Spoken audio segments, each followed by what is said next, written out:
When you left your body, did you travel somewhere physically? Did you know where you were going and where you were? No, it felt like a great big magnet in the sky, and I was just being sucked into this whatever this was. But did I know where I was going? No. Did I know where I was? No. Do I know how long I was out? No. There's this gap or this spot in the experience that I have no memory of, and certainly that's the gap right there. Do you remember what you were feeling, you as the entity outside of your body? I was feeling terror. I thought I was dying. Basically what happened was I was very much embedded in the Shakta Tantric worldview of West Bengal. I was studying a Shakta saint, and I was actually involved in something called Kali Puja, which is the ritual cycle around this goddess named Kali, which occurs in the end of October, early November of most years. And one morning during that puja cycle or that ritual cycle, I woke up, but my body did not wake up. In other words, I was fully conscious, but my body was paralyzed, a kind of sleep paralysis, to speak physiologically of it. And while I was in this state, this very strange and very powerful energy entered my body or entered the room. I thought I was being electrocuted. My first thought was some kind of electrical circuit was going haywire in the wall, and I was dying. That was really my first assumption. And the energy, though, was clearly conscious and intentional. It was doing things to me. And at one point, it entered my heart region. And when it did that, I had this out of body experience and experienced myself leaving the body.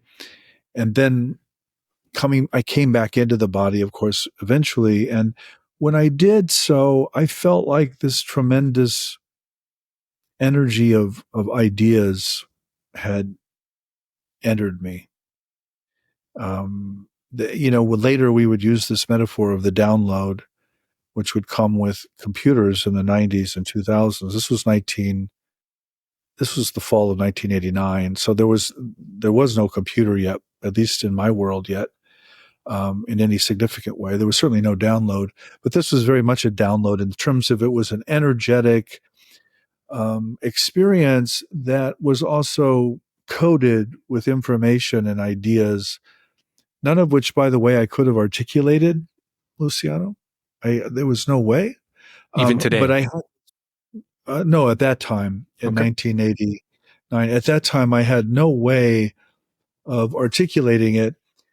And so I really believe, again, on a very sympathetic level, that all of the books I've written are just attempts to essentially upload the download, to try to get out whatever that energy and that information was that entered me in 1989 in some fashion. And it struck me since then that a lot of features of the experience are very similar to an abduction experience or to an out-of-body experience or a near-death experience or any number of experiences you want to name. And so when people tell me about their once-in-a-life extraordinary experiences, I just like, oh yeah, that can happen. That happened. Because it happened to me. And it's not a theoretical thing, Luciano. It's not like I'm speculating about that. I know that. I just know that happens. And I think each one of these is different and has its own texture and its own terror and its own ecstasy, but they're also similar. And so I think it was that event that made me deeply sympathetic to experiencers that I encountered, decades later. A couple of surface questions before I ask you a couple of others. When you left your body, did you travel somewhere physically? Did you know where you were going and where you were? No, it felt like a great big magnet in the sky, and I was just being sucked into this whatever this was. But did I know where I was going? No. Did I know where I was? No. Do I know how long I was out? No. Um, there's this gap or this spot in the experience that I have no memory of, and certainly that's the gap right there. Do you remember what you were feeling, you as the entity outside of your body? I was feeling terror. I thought I was dying, um, but it was also extremely pleasurable, in a Hmm.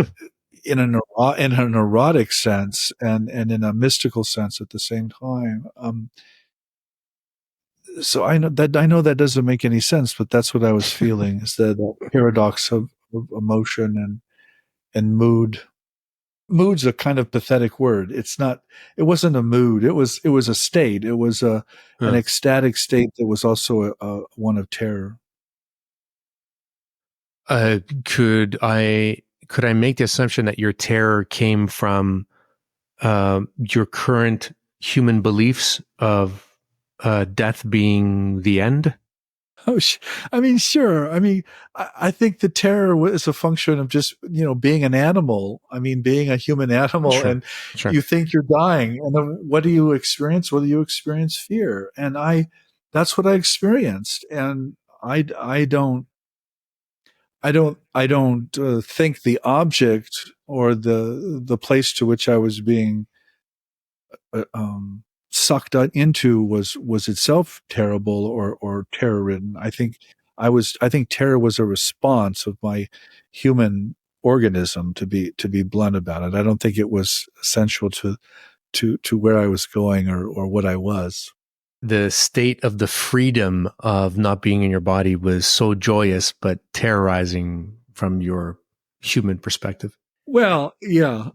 Yeah. I mean, again, I don't think I was in it long, and I wasn't used to it, and I wasn't very good at it. So I don't know if the terror ever left.